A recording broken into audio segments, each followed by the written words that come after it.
Bismillahirrahmanirrahim.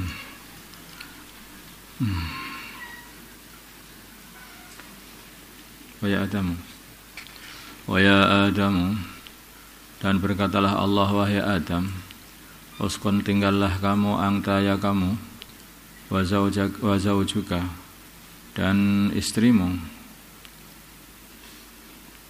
al jannata, di surga, fakula, maka makanlah kalian berdua, min haitsu syi'tuma, dari mana saja kalian menghendaki, wala taqraba, dan janganlah kalian mendekati, dan janganlah kalian berdua mendekati, hadhihi syajarata, pohon ini, dengan memakan dari pohon itu. Pohon itu adalah pohon gandum. Ada yang sebagian ulama mengatakan adalah pohon itu kurma. Ada yang mengatakan itu adalah anggur, bukan anggur.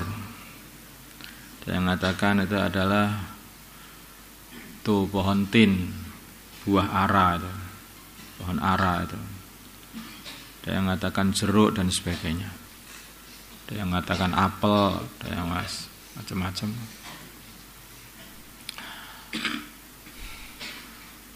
Waswasa, maka memberi waswas lahuma, kepada Adam dan Hawa, asyaitanu, setan, yaitu iblis, bapaknya para setan. Liub, dia supaya iblis menampakkan lahuma, kepada Adam dan Hawa, ma perkara wuria, yang ditutupi anhuma, dari Adam dan Hawa, min sawatihima, daripada aurat mereka berdua. Waqala, dan iblis berkata, manahakuma, tidak melarang kalian berdua, rabbukuma, Tuhan kalian berdua, an hadhihi syajarati, dari memakan pohon ini, illa ang takuna, kecuali karena Tuhan kalian takut atau tidak suka kalau kalian menjadi malaikat ini, dua malaikat, au takuna, atau kalian berdua menjadi minal khalidin, termasuk golongannya orang-orang yang kekal di surga. Ini tipuan iblis. Nah, permasalahannya itu, iblis ini kan sudah diusir kemarin itu. Nah, diusir dari surga atau dari langit. Tapi kok masih bisa menggoda Nabi Adam alaihissalam? Bagaimana ceritanya? Nabi Adam seharusnya kan tidak bisa didekati oleh iblis. Kenapa kok bisa digoda sama iblis? Nah, ada sebagian ulama mengatakan bahwa iblis itu menggodanya dari luar surga, di pagarnya surga, dari luar pagar. Ada yang mengatakan begini, yaitu iblis memberi Nabi Adam, tidak digoda oleh iblis, tapi Nabi Adam itu dikasih buah oleh Hawa, dia nggak tahu gitu. Dikasih buah oleh Hawa. Jadi ketika Nabi Adam itu ditanya, bagaimana, kenapa kamu kok memakan? Saya nggak memakannya, itu saya dikasih sama istri saya. Dikasih sama istri saya. Ada yang mengatakan seperti itu. Istrinya ditanya, kenapa kamu mengambil buah itu? Itu saya dikasih tahu sama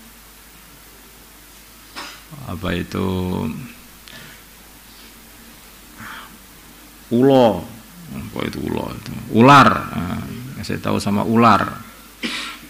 Lah ular itu ketika ditanya dikasih tahu sama iblis. Jadi iblis itu mempunyai rangkaian itu ketika mau sampai kepada Nabi Adam. Dari iblis ke ular, dari ular ke Hawa, dari Hawa ke Nabi Adam. Jadi artinya itu ya laki-laki itu sangat lemah dengan wanita. Kalau sudah dikasih makan sama wanita itu ya makan aja sampai gemuk. Itu begitu. Ya artinya ya sampai dikatakan baginda Nabi, tidak ada seseorang yang bisa mengalahkan laki-laki yang hebat, yang kokoh melebihi seorang wanita. Wanita, laki-laki yang berhati baja pun begitu dengan wanita itu luluh lantak. Namanya Fir'aun itu kan sudah zalimnya enggak karuan ya. Namanya Fir'aun. Tetapi Fir'aun itu loh mau membunuh bayi Nabi Musa. Maka istrinya mengatakan, jangan dibunuh, ini akan bermanfaat untuk kita. Enggak berani. Fir'aun ngaku Tuhan, enggak berani sama istrinya. Yang laki-laki perkasa bahkan mengaku Tuhan, kalah sama istrinya.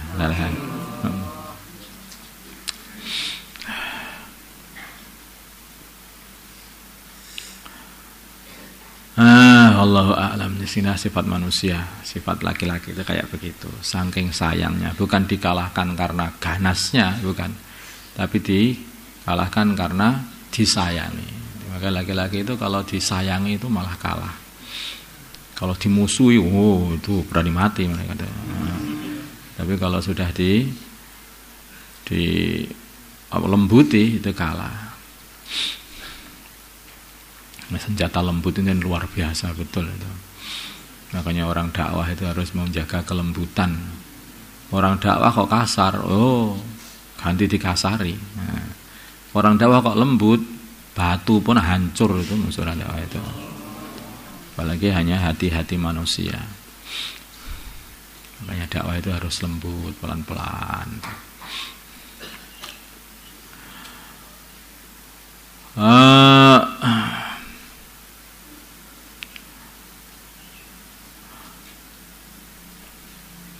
Wa qasamahuma, dan iblis menyumpahi mereka berdua atas nama Allah.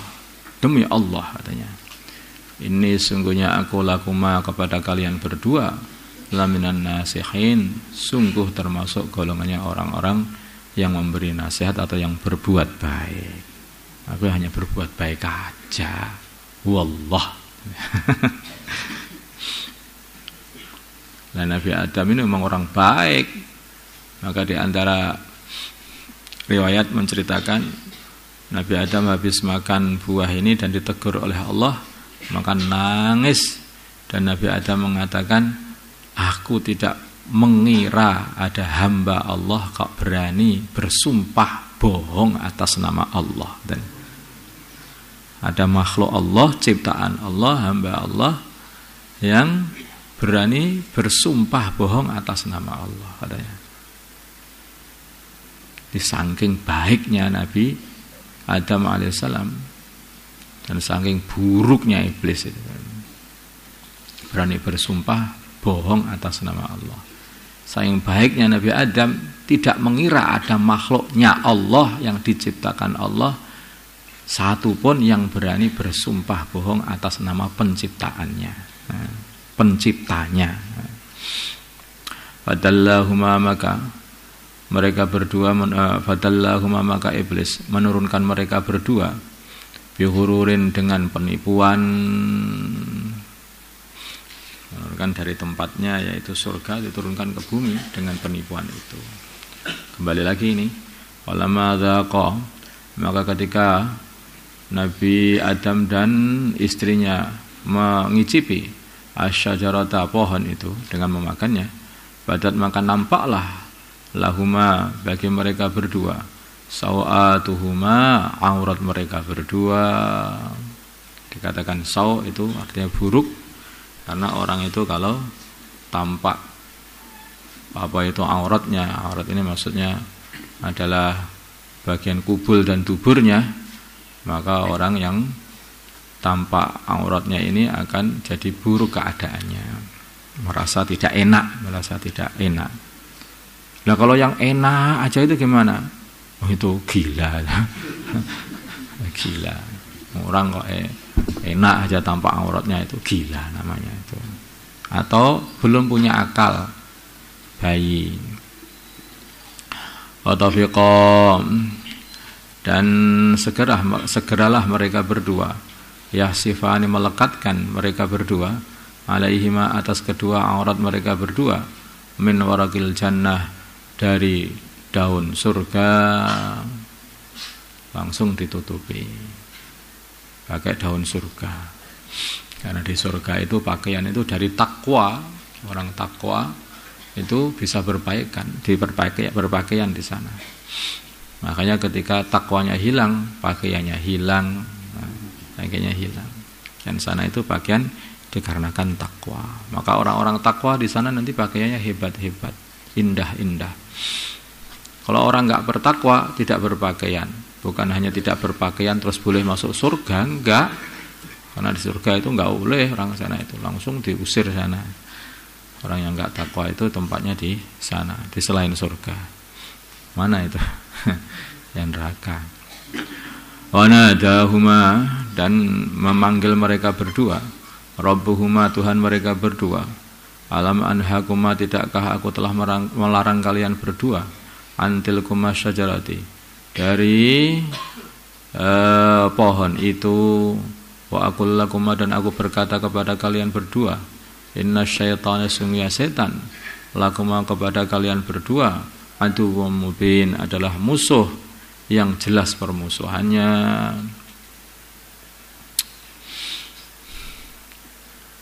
Nah, ya Allah ya memberi nasihat kepada kita, ketahuilah bahwa setan itu sudah menjadi musuhmu, maka jangan kamu ikuti.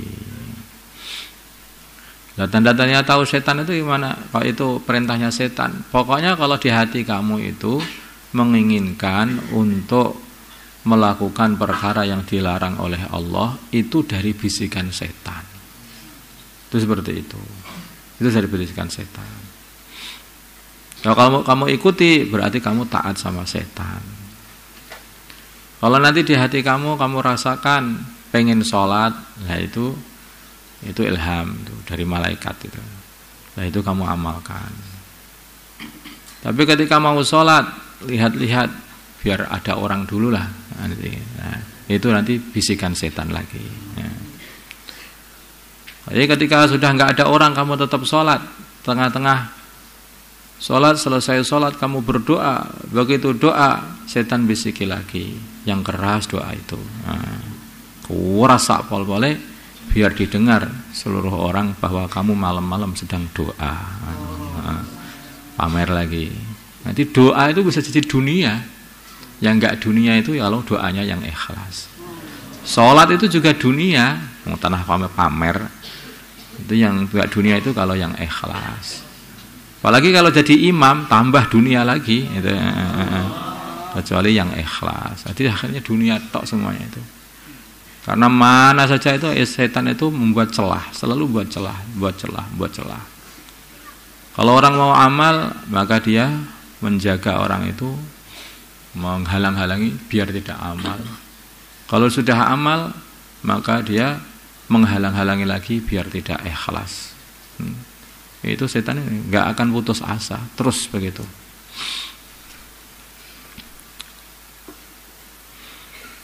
Nah, seperti Qabil itu yang disuruh berkorban untuk Qabil dan Habil. Maka si Qabil ini sudah Habil siap berkorban. Dia itu sudah ikhlas, maka cari kambingnya yang paling gemuk. Setan tidak mampu untuk menggodanya. Orang ikhlas itu tidak, illa ibadaka minhumul mukhlasin. Jadi tidak bisa untuk menggoda orang ikhlas. Nanti ke Qabil dihalang-halangi untuk tidak korban, tidak bisa, tetap berkorban. Dihalang-halangi jangan sampai ikhlas. Nah, tidak ikhlas. Sehingga korban dipilihkan yang jelek-jelek aja.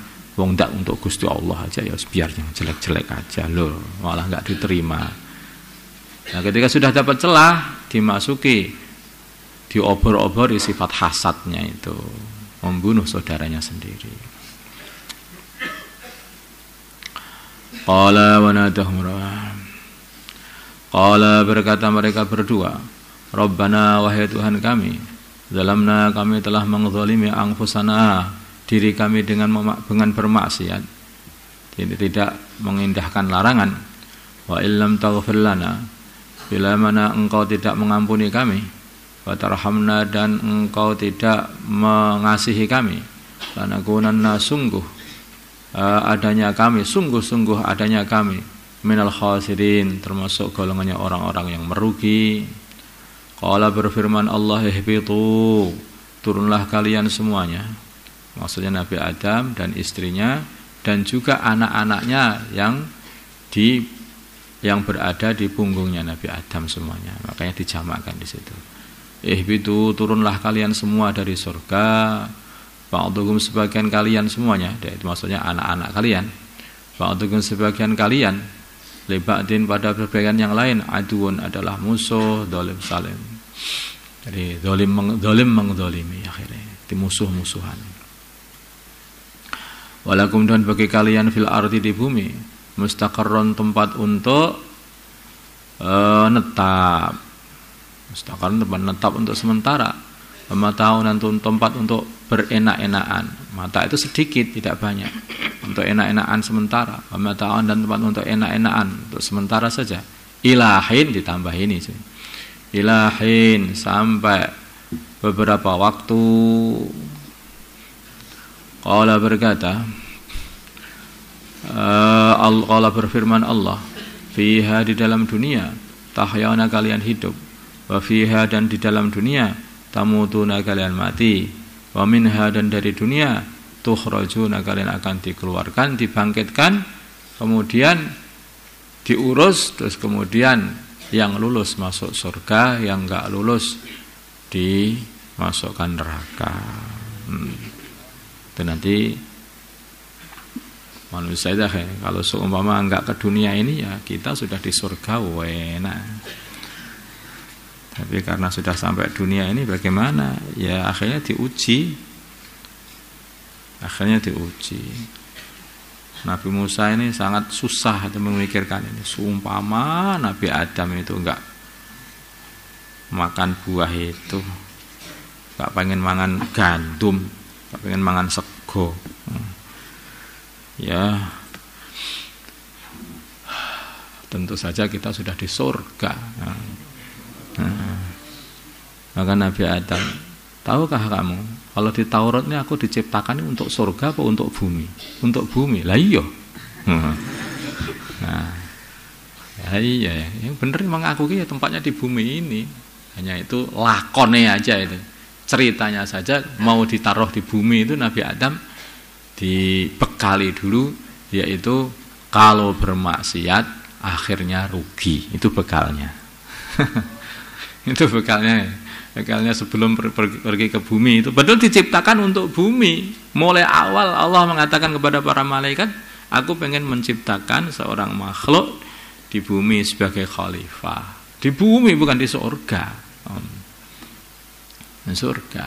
Inni ja'ilun fil ardi, bukan fil jannah. Fil ardi khalifah.